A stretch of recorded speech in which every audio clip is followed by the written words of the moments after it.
I think it's about time we get to a song. What do you think? I think we're at 50 people and it'll go up perhaps a bit, but I think we can begin with John pretty much on time then.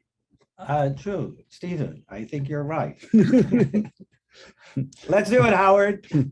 Sounds good. Well, I'm Howard Switzer and I am the current president of the Alliance for Just Money.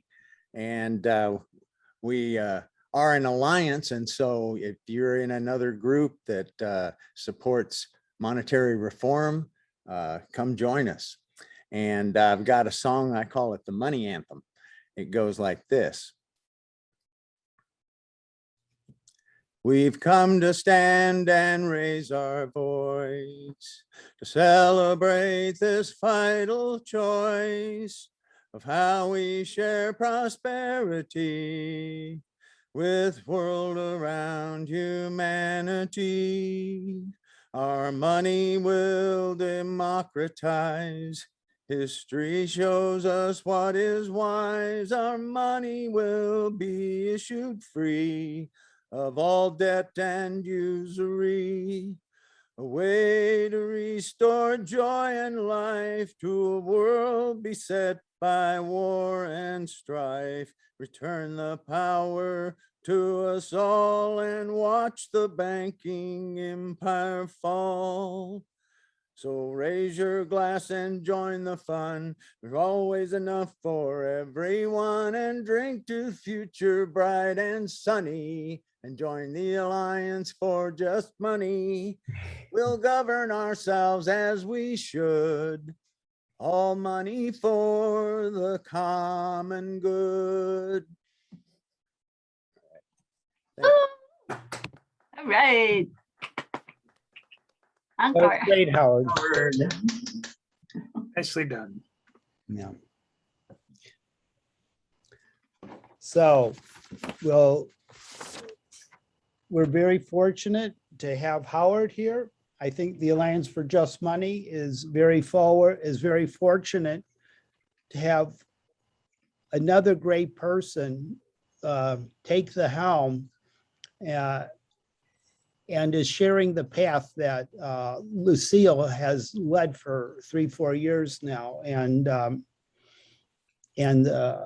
we're moving together as a group, as a team, holding hands, not only within AFJM, but between AFJM and AMI, finding complementary roles to work and help each other.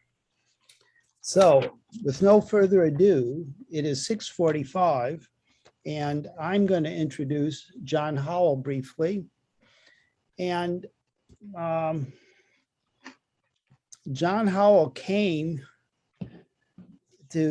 from the academic world, from a background in teaching physiology at the University of Ohio, and worked with honors there, but also was ready to retire at some point too, and maybe try new careers.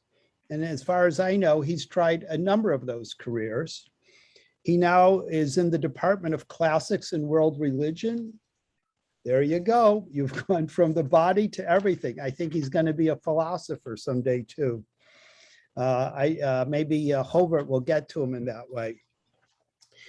The other thing that John he's very involved in democracy in consideration with corporations, and how can we rein in corporations and make them a little more democratic and a little more humanity rather than profit oriented, something that is so badly needed if we're going to make it as a planet together. There's not unlimited growth. So, and John made his mark some years ago, and he learned to explain everything well going on with the American Monetary Institute and with the NEED Act. And he wrote a little book, The Money, which is titled why money creation is central to most of the problems faced by society. And he has just focused on that core understanding and of sharing it and talking to others about it. And he speaks from his heart every time he talks, and he's a wonderful person for me to listen to. So with no further ado, I share John Howell with you all. And I think John just needs to unmute himself, maybe. Okay, I'm unmuted and I lift my glass to Howard's song. That was great. Bravo, Howard. bravo. Right, so I'm going to really kind of squeeze in two different talks to you today. And I'm going to screen share because that's a kind of prompt that I need to keep myself on the straight and narrow here. So if I can screen share, but you've got to let me do that, Steve, because it says here that host disabled participant screen sharing. Try again, John. Yep, okay, there it is. Yeah. Well, very good. Okay. Let's see. If I share that one. Yeah. Okay, let me get up to the top here. Might as well start at the beginning. Let's see, slideshow from the beginning. Okay, can you see that? Yes, John. Yes. Okay, so the two parts of this are to tell you, to fill you in a little bit about the Alliance activity with the NEAT Act, and then about my monetary reform efforts with the League of Women Voters. So basically, I'm going to start with the NEAT Act, what the NEAT Act would do if it were adopted, how the NEAT Act would do it. I'm going to talk about some updates of the NEAT Act that the Alliance and specifically its Legislative Action Committee has been considering, and mention some other issues to be considered. And then I'll talk with you about my work with the League. So one of the questions we struggle with all the time is, how are we going to get this back into Congress? And that's the sort of challenge of the Legislative Action Committee of the Alliance. We know we have to do public education, but the Legislative Action Committee is focusing on getting this into Congress. And of course, the NEAT Act was a monumental achievement of Steve Zarlenga and the American Monetary Institute, getting it introduced into Congress by Dennis Kucinich from my state of Ohio here, although he's from the Cleveland area. So the question is how to get it back into Congress now. How do we take it to representatives that might possibly listen to us? And there are three sort of ideas that have been thrown around about this. One is, well, just take the NEAT Act as it is to congressional representatives and tell them how good it is, what it will do, and so on. A second idea is to bring the NEAT Act up to date, because in the findings section, for instance, there's data given about unemployment levels in 2011, but those are different now in 2021. And there are other data that are included that needed to be updated. So the idea was to update it with regard to that. And then we got to look at this section called purposes and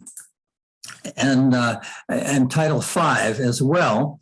And in fact, as you'll see, we've given it a new name, the American Monetary Reform Act. And the third thing that has been brought up is maybe we ought to do even more than that. Maybe we ought to look at the act itself, some of the substantive features of the act, and perhaps at least clarify them, or maybe there's some improvement that can be made.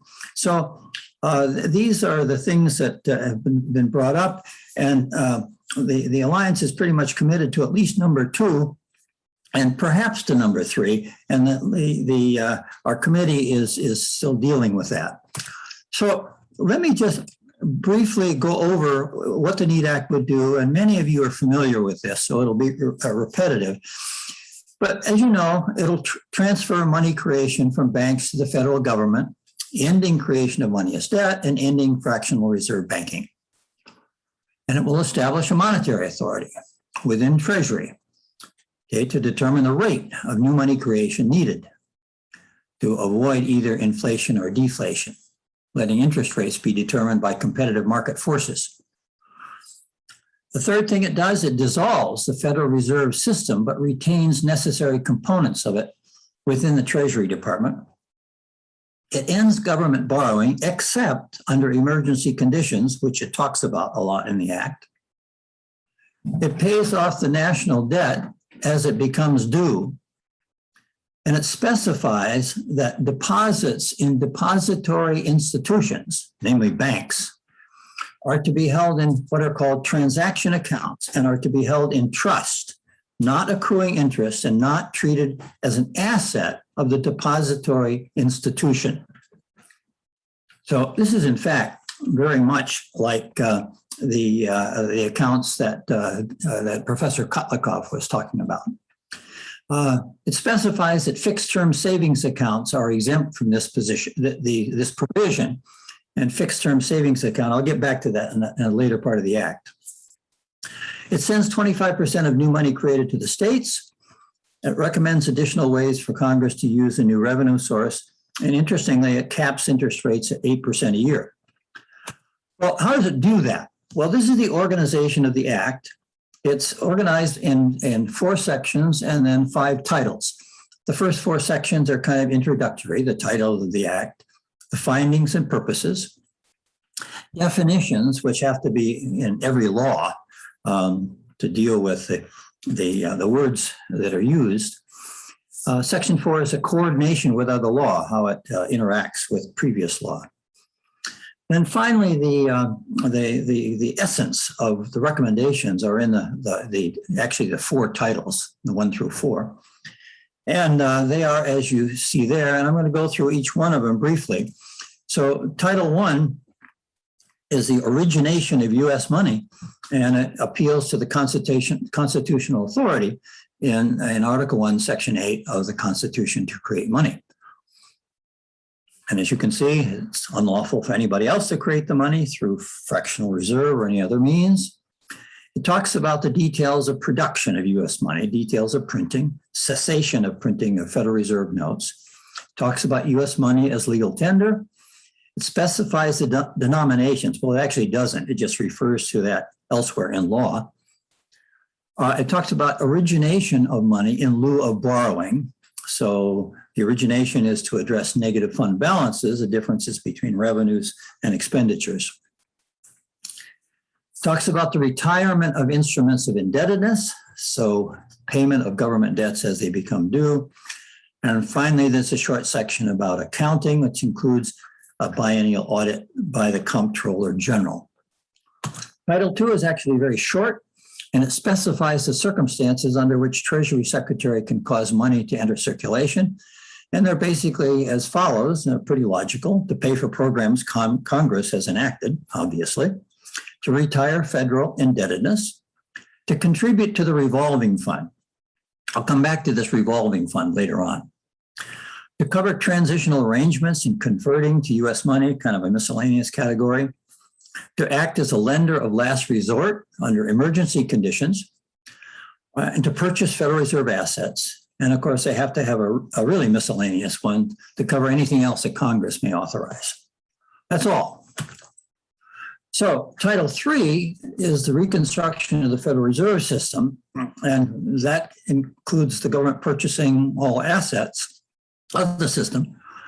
And then this title establishes the monetary authority. It establishes the governing principles of the authority, directs the Treasury Secretary to regulate the money supply in accordance with targets set by the authority.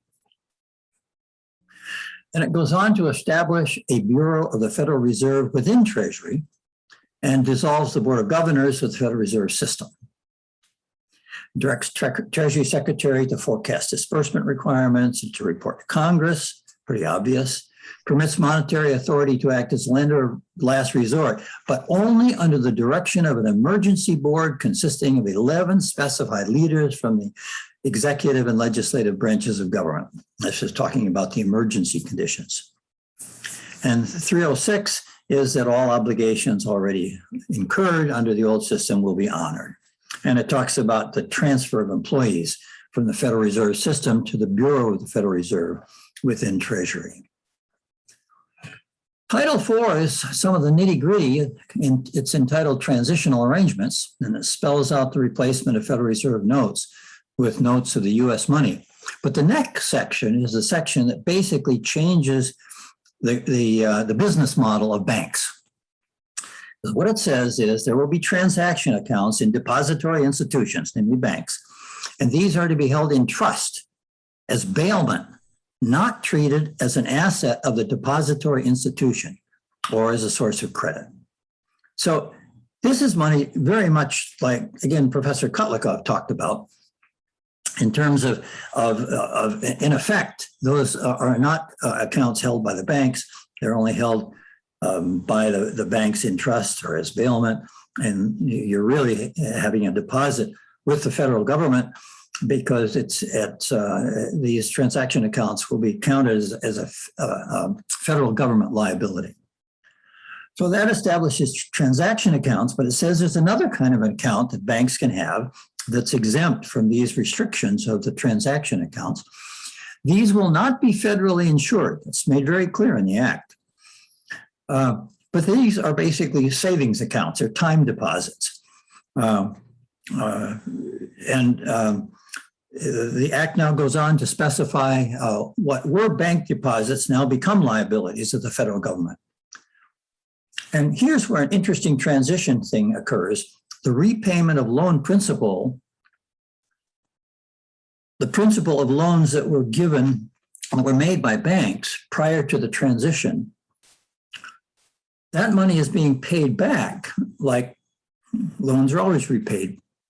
And under our current conditions, that money essentially disappears. In other words, as money is paid back, as loans are paid back, the money supply decreases. Well, now that money will have all been declared as US money, and that's supposed to stay constant. It's not supposed to disappear. So in order to make sure that it doesn't disappear, the NEAT Act channels that to the federal government. And specifically, it channels it into the revolving fund. And down at the bottom, you see it establishes this federal revolving fund into which these repayments of loans go. And it specifies that the revolving fund money can be made available for lending to bank institutions or for other unspecified purposes, or for use by government under emergency conditions. So this lending to banking institutions, I think, was put in there because of concern that in the transition phase, maybe banks won't have enough money that has been put into these time deposits, these savings accounts, that can be lent on out. And that therefore there may be a money shortage in terms of the demand for borrowing. So that could be filled up by this, by lending from the revolving fund to banks, so they could essentially meet the borrowing needs of the economy. And finally, it says here that, as you can say in E, the monetary authority will release new accounting rules for depository institutions, because this is a change in business model, and that it will undoubtedly need new specified rules. The Title V, essentially additional provisions here, talks about the Secretary is to report to Congress on opportunities for funding physical and social infrastructure and stabilizing Social Security. So as you can see, it doesn't specify anything. It just tells Treasury Secretary to make a report. It does specify a ceiling on interest rates. Says that except on mortgages, total interest is not to exceed the principal. It asks the FDIC to make recommendations to Congress if any changes needed. And probably what the writers had in mind was that you don't need an FDIC in the system, because all the accounts will, the transaction accounts will essentially be government accounts handled through banks and other financial institutions, but they will be a liability of the government itself. So additional insurance is not needed. It says that states are to receive a portion of the money created each year, 25%. Recommends funding for education, for Social Security. It recommends that the Secretary of Treasury recommend a plan for a citizens dividend, some of this money going direct to citizens rather than to government projects. And then it again says funds available for universal health care plan and mortgage crisis and for lending to local governments. So what have we done with this act in terms of changing it? Well, the findings section, we have made some changes in. And because the NEAT Act began with statistics on unemployment, because it was a National Emergency Employment Act. That's where it focused. And on foreclosures, for instance, which were a hot item during the 2008 crash. So we've rearranged those things in accordance with sort of high priority items now: healthcare, climate change, infrastructure, wealth inequality, and poverty. So that's just a rearrangement of things. And of course, AMRA, which is now the new name of this, American Monetary Reform Act, goes on to cite needs arising from the pandemic, needs in education and employment, and the failure of the present system to address these needs. Now, the Legislative Action Committee is still working with this one. This is in the purposes section. And what I want to draw your attention to is that there are two sentences in the NEAT Act here that we're concerned with under purposes. And it's about what the monetary authority is to do. And the first sentence is fine. It says the monetary authority shall pursue a policy based on the governing principle that the supply of money in circulation should be neither inflationary nor deflationary in and of itself, but be sufficient to allow goods and services to move freely. That's fine. It's the second sentence that we had a problem with. In the NEAT Act, what it says is the monetary authority shall maintain long-run growth of the monetary and credit aggregates commensurate with the economy's long-run potential to increase production, so as to promote effectively the goals of maximum employment, stable prices, and moderate long-term interest rates. There's some words in there that concerned us. One is growth, because the new realization that I think has come upon all of us now is that even though growth has been the answer to all economic problems in the past, it can no longer be the answer in the future. We live on a finite planet that limits the amount of growth capacity. It limits the throughput of raw materials and the output of pollution. Those have to be limited to what the earth can do, can accommodate and maintain habitability for the human race and other species. So let's back off the growth business, okay? Another problem we had was maximum employment. What does that mean? Does that mean 100% employment? Well, maybe with the changes in the way things are produced, with maybe a smaller fraction of the labor market necessary to produce all the goods and services we need, maybe that's an inappropriate idea. So anyway, the new language is this, down here at the bottom. The monetary authority shall maintain the monetary and credit aggregates commensurate with the economy's long-run potential to increase citizens' quality of life, so as to promote effectively the goals of a steady value for the currency. Then it goes on, satisfactory and sufficient employment, not maximum employment, satisfactory and sufficient employment, and long-range interest rates that revolve around the cost of providing savings and loan services. So that's what we're working on now in the committee. The board hasn't approved this yet, but we will be asking them to do that. Now, with regard to this business of this emphasis on growth, it appears again in section 302, that's in Title III. And what you can see is this language again in yellow, which is in the NEAT Act, and shall maintain long-run growth, commensurate with the economy's long-run potential to increase production and so as to promote maximum employment. So again, we've used basically the same language again in this section too. saying that the monetary authority shall maintain monetary and credit aggregates commensurate with the economy's long-run potential to increase citizens' quality of life and promote effectively the goals of a steady value for the currency, satisfactory and sufficient employment, and long-run interest rates that revolve around the cost of providing savings and loan services. So that's a significant change in the thrust of what we're asking of the governing principles. Okay, in Title V, there's a little change. Section 509 of Title V of the NEAT Act talked about the mortgage crisis. And we've basically changed that to say the Congress shall be aware the funding through this act is available for congressional enactments for addressing economic dislocations which have arisen from the pandemic. So that's a little change that, again, brings it up to date. Let's talk about some other issues that have been raised, and we still have to wrestle with these, and we're going to invite your input. You can send that input, for instance, to Tom Wilder, the chair of the committee, and I put his email address here.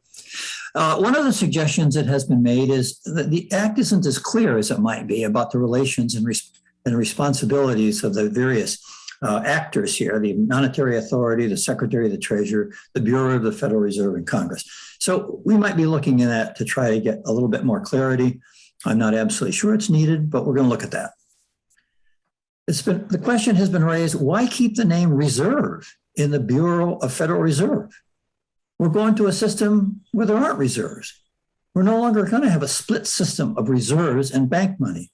We're going to have a single U.S. money. So why do we preserve this now out of date notion of reserves? So that's a question. A suggestion has been made that we specify for gender matching in the Monetary Authority. We'll have to think about that. Question has been raised about the 8% interest cap. Is that really what we want? And questions have been raised about the revolving fund. And let me just say, a thing about that.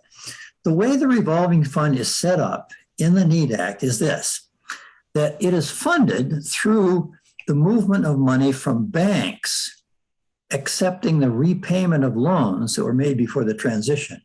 That all goes now into the revolving fund. Then what the Act specifies is what the fund can do with it. And it can only do two things. It can lend money back to the banks if they need it. And this was envisaged particularly for the transition, but it's lending, okay? Yeah. And it can also lend, and it is lending to the executive branch in these declared emergencies, but there's an expectation that it will be paid back. It's made very explicit.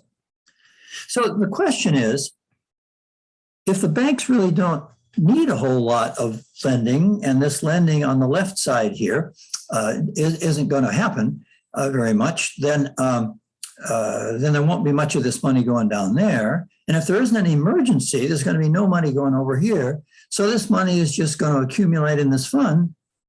And what's the good of that? And it's interesting because in a book called Debt by Design, Joshua Murray has written a proposal very similar to this, but for the Australian context. And he specifies the same process. But in his version of it, he has this money not going into a separate revolving fund, but simply going back into the operating budget of Congress. So I think that is something that needs to be looked at. Another problem we'll look at is this problem that essentially was raised by Professor Kotlikov, and that is the question of whether or not stopping money creation by depository institution, by banks, for instance, with the NEAT Act, would that stop money creation by non-banks? Would it stop this sort of out of control expansion of credit that happens in the shadow bank sector? And Dr. Kotlikov has emphasized that. And that's the point that Macmillan, which is a pseudonym for two Swiss writers, this is the boundary problem that is spoken of by those authors. And so they propose a solvency rule to deal with it. And they basically say that the total value of financial assets of a company has to be less than or equal to the value of its equity. The financial assets of a company are the loans that it has out. Okay, so in a bank has lots of financial assets, not so much equity. So banks, the financial assets tend to be greater than than equity, and that's what this rule would say is unacceptable. And what it would mean is that lending by banks or any institution would have to be equity based, which is exactly what Dr. Kotlikoff was talking about. So this seems to be equivalent, essentially, to Kotlikoff's proposal about equity finance mutual fund. So the question is, should something like this be included in the American Monetary Reserve Reform Act? We'll have to deal with that. And again, we welcome your input. And I've put a couple of other addresses in here, email my own address, and also the address of Tabitha Enriquez, who is our staff person who is helping the committee. So we are open to your input on that. Okay, that's all I'm going to say about this. And I'm not going to, it'd be nice to be able to stop and have a question and answer period now, but I'm not going to do that because I want to share with you what we've been doing with the League of Women Voters here. I want to tell you, first, I have to tell you a little bit about the League of Women Voters, because some of you may not know anything about that organization, even though it is a pretty well-known organization in the United States. The League has been around for about 100 years. It really came to birth because out of the women's movement for suffrage and for equal rights. But it is now open to men as well as women. I'm actually on the board of our local league. The league is nonpartisan, which means only that it does not support individual candidates or parties. But it does support legislation that is consistent with its principles. Mostly it's known for its work supporting elections, voter guides, candidate forums, and it also does a lot of legal actions. It's taken a lot of legal actions in my own state of Ohio with regard to this gerrymandering, since Ohio passed a law saying we want to get rid of gerrymandering, but in fact, the process that is going on is not paying any attention to that constitutional amendment that we, the people, passed. And so the league is pursuing this with trying legal recourse. So it's a 501c4 organization. It's a national advocacy organization, but it has strong state and local units, local chapters. And it has a booklet that it's the advocacy guide for the league. And in that booklet, tells about what issues it supports and opposes. And it's divided into 4 categories, as you can see here. The first is representative government, where it talks a lot about citizens' right to vote and fair districts and so on. But interestingly enough, it has a section in there on privatization. I'll come back to that. It has a section on international relations. It's interested in promoting peace in an interdependent world.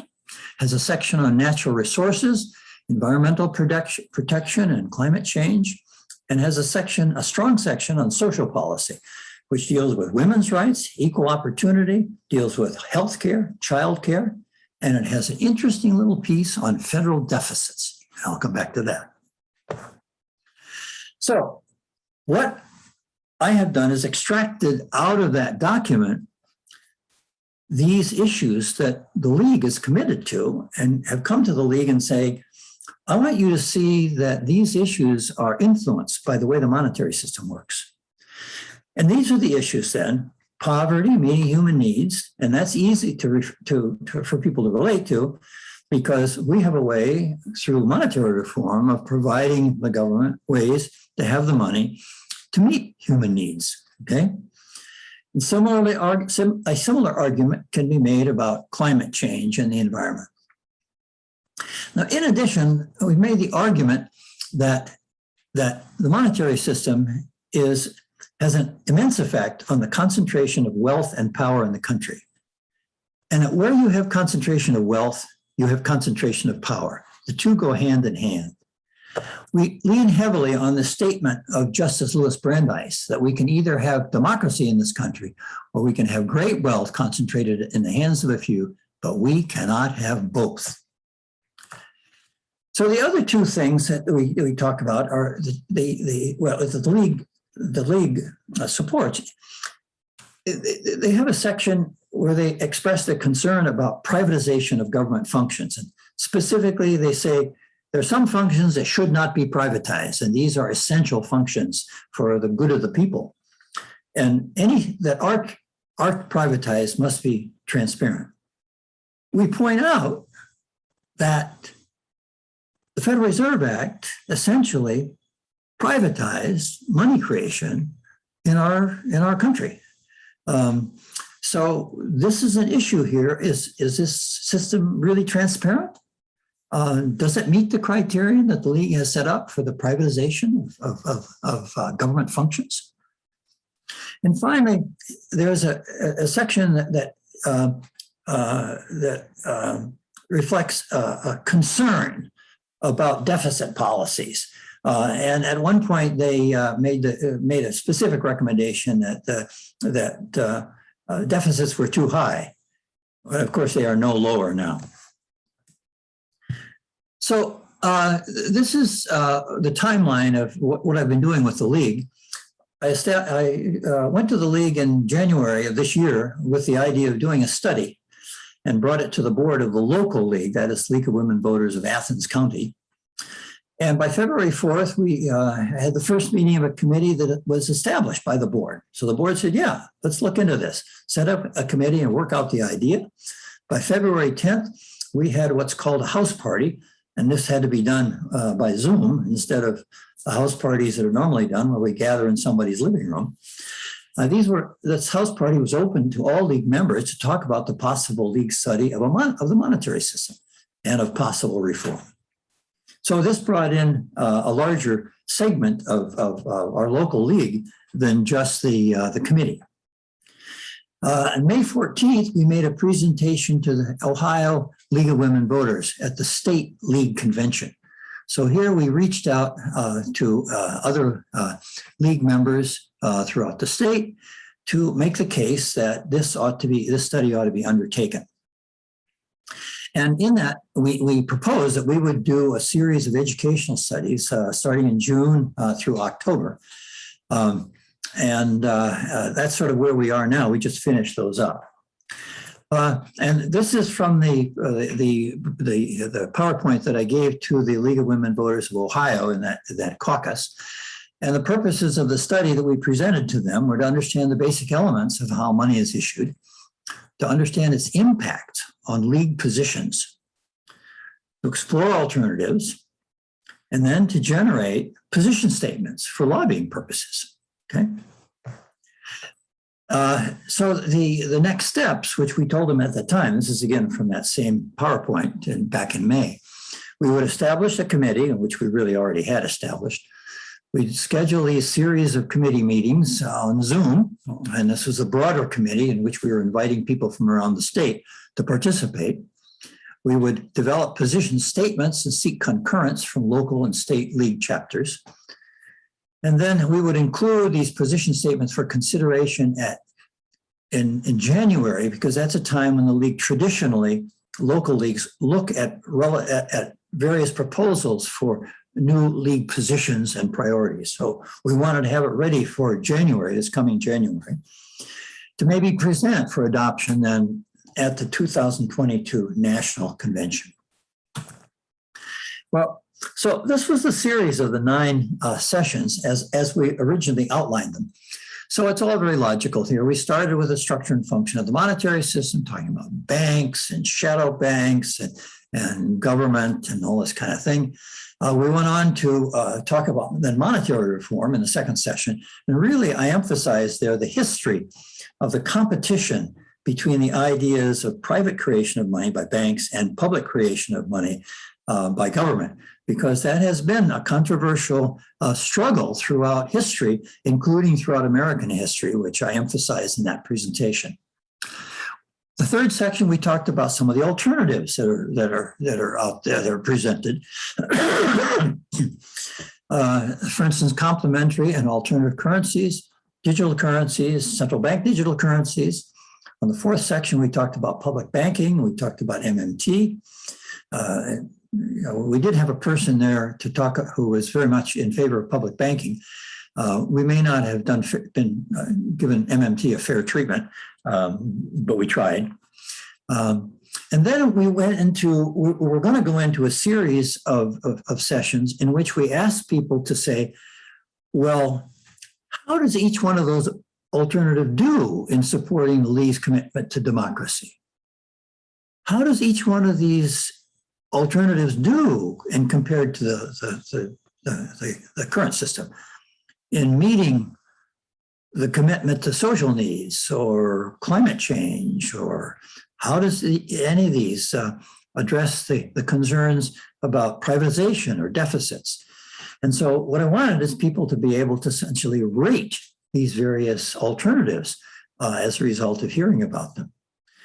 Well, and this was one of the questions that I had hoped that they might be able to answer as a result of doing this. And this is one of the questions, and this particular one is about monetary reform, but there were questions like this about public banking, about MMT, about alternative currencies, about the present system.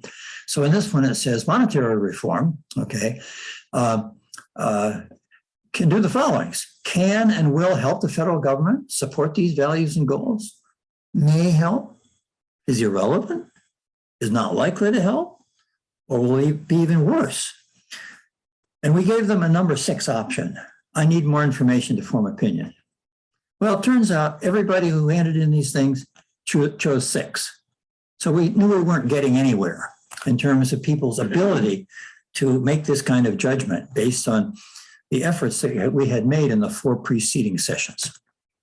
And so in one of our committees, the following note appeared.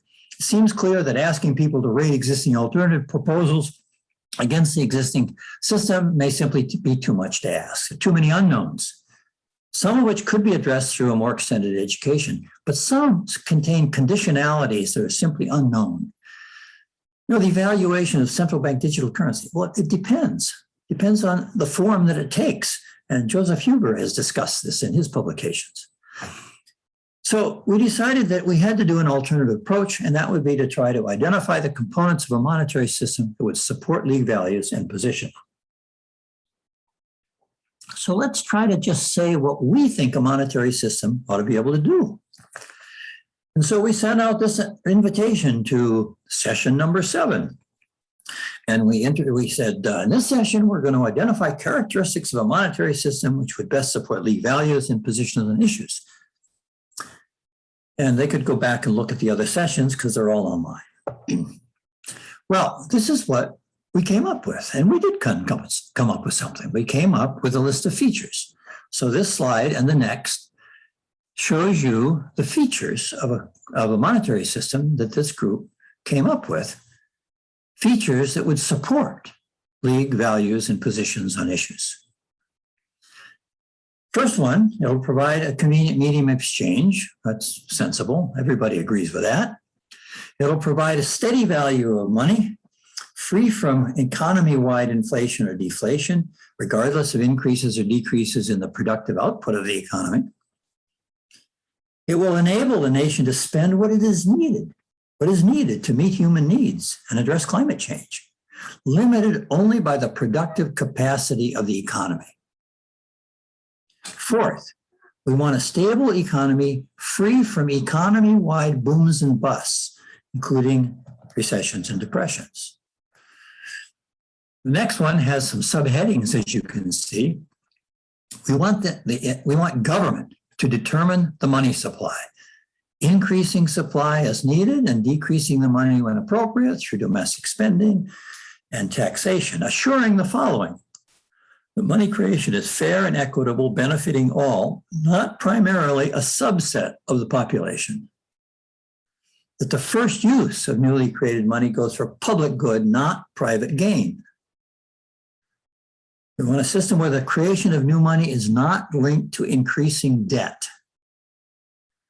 We want a system where economic stability does not depend on growth, when it can accommodate zero growth or contraction without disruption. And finally, we want a monetary system that will connect to the global and other national systems in a way that privileges no nation, allows the people of all nations to benefit from the first use of their own national money, and supports a sustainable future for all. So this is what we came up with. And in the last meeting we had, then we went around, this is, I've forgotten how many people, it wasn't too many, not a large group, not a large sample, but the questions now that we use were different from those questions that I used earlier. Here we simply asked, this is question number one, and it relates back to the number one thing that we just listed in those features that we want in a system. So we're saying, thinking in terms of league values and positions and issues, how important do you think it is for our money to have a steady value, less prone to inflation than the current system? And they could choose, well, very important, as you can see. And then we're asking for comments and questions and explanations. And we did this verbally in our meeting, but we then asked this analogous question for all of the points that we had made in our list of features of the monetary system. They had no problem answering that. They all said it was important or very important. No hesitation in answering that. And then the last question was, do you agree that the League of Women Voters should advocate for a money system consisting of the 8 features in the questions above? Yes or no? Nobody had any trouble answering that question either. They all said yes. So we've got a system here that's a little easier to handle than what we started with.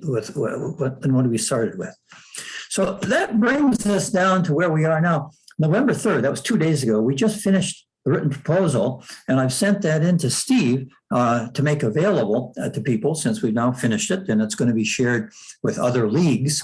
And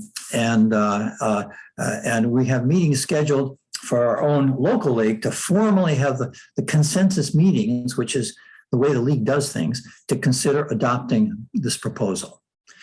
So that's where we are in that story. We hope to be able to take it successfully to other leagues. In our committee that we have been operating, we have been blessed to have not only our local people, but Virginia Hammond has been involved in all these sessions from Portland, and her expertise has been helpful to the group. Marie Werner has also been part of this from the beginning. Each of them have made presentations in this sequence of sessions we had over the summer, and have stayed on through all of them to act as resource people. And those two and myself are willing to meet with other groups over Zoom, other league chapters, and to help them with dealing with this proposal. So that's where we are. And overall conclusions from this sort of episode with the league. We got to match our message to our various audiences. We tried it the wrong way first, and we had to make an adjustment. We have to find common ground when we talk to other people about the monetary system, and it's not always easy. And the second thing is we have to realize that monetary reform is not an end in and of itself. It's a means to an end, to a better world. And we know that better world depends on not just on monetary reform, but a host of other changes that are needed. And those were talked about in the discussion after Dr. Kotlikov's presentation. So this is our conclusion. And thanks very much to Steve and Govert for organizing this wonderful conference. And thanks for the opportunity to share these thoughts with you. If this video is helpful, please hit the like button, subscribe for new video notifications. Please consider donating at monetary.org/donate. Don't forget to check us out on Twitter at AMI Monetary or on our website